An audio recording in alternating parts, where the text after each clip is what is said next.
In 1990, when I started the Holocaust Remembrance Day in Chicago, in memory of all the victims and in honor of the survivors of the darkest moments in the history of humanity, I thought it was vitally important to educate generations of young people about the Holocaust. Because if we didn't, as a city, as a nation in the world, the farther we get away, unfortunately, people start forgetting. And you have to know your roots. You have to know who you are. You have to know what took place in history.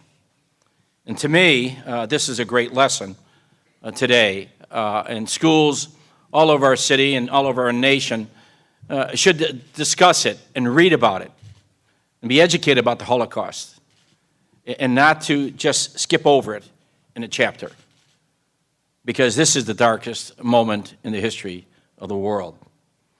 We all share a responsibility of discouraging discrimination in any form whatsoever. It's constantly on our minds, and especially in this day and age, as we hear more and more about different hate groups that arise in the United States of America and throughout the world. Unfortunately, we see a little more anti-Semitism. If you don't talk about it, then you're hiding it. So we have to talk about that, whether here in the United States or throughout the world. When you see someone walking around with a Nazi uniform, with swastika, there is something basically wrong here in America or throughout the world. They have not read history. They have not talked to the survivors. They have not talked to their families. And there have to be people, not just public officials, but all of us, to speak out against that. And whether it's a tattoo or anything else, you have to speak out against that, because we know when silence takes place, then we know what can take place in humanity. And that's why it is extremely important that all of us use this museum. And that's why the city of Chicago sends our police officers. Our training academy comes up here to learn about, when you get a star and a gun, what effect it can upon people and what power you have in our society and what can take place in society. There's a wonderful training program for the Chicago police. After they've been here, I've interviewed, they come to my office, and I talked to a number of young police officers.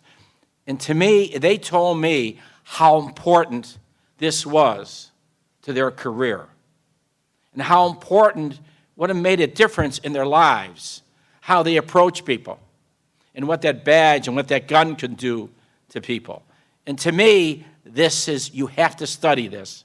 And to me, that's why this museum is such an important part of the history, not only Chicago, of Skokie, of the region, and of the country, that we here are remembering this and educating people about what took place. And the personal stories are really important. As you hear John Maxey, who would talk very shortly about this, and to record everything about the survivors, because if we don't, then we'll never, ever tell the story in another 100 years. And to me, this story has to be repeated constantly in our society. Of all the things that I've done as mayor, this is one of the most important aspects, because you're educating people. You're educating people about what took place many, many years ago.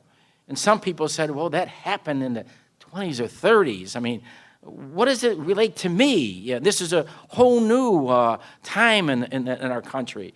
This is all, we have so much technology. And that past century, we forgot about that time. No, we have not forgot about that time. And what you look in the last 10 years of the world, what is taking place, then it frightens all of us, because we have lost our perspective. We have lost the education of people about the Holocaust and what can take place in any country at any time. And that's why, to me, it is so important for the students, so important for you to take a great interest in the Holocaust. And as you travel on your graduation times, you go to Washington, D.C., make sure you go to Holocaust Museum. It's the same thing as you go here. You have to go there as you visit here. And when you visit here with this program, make sure you come back with other students. Come back with your parents. You come back with other students from your school and bring them here and talk about the Holocaust and have a discussion and relate it to other issues that are confronting another generation of young people, not only in the city, this country, and the world. And to me, I just want to thank all those, Sam Harris and JB and all the families here, and a generation of families, that they never forgot this. And it's not just Jewish families. It has to be all of us educating our children, our grandchildren about this. I have a responsibility as a grandparent, educate my grandchildren. It isn't not just my Nora and Sean's, but my responsibility. It's my responsibility that my son and daughters have a great interest of educating themselves about this Holocaust. And so it's up to all of us to do what is necessary, and not just the Jewish families here in Chicago. It's up to all of us. And I say that very, very important. And this is part, yes, of every family, it should be, of reading, discussing, and visiting the Illinois Holocaust Museum here in Skokie. And I think it's appropriate. Remember the past. Generation, we have to transform the future. Thank you very much.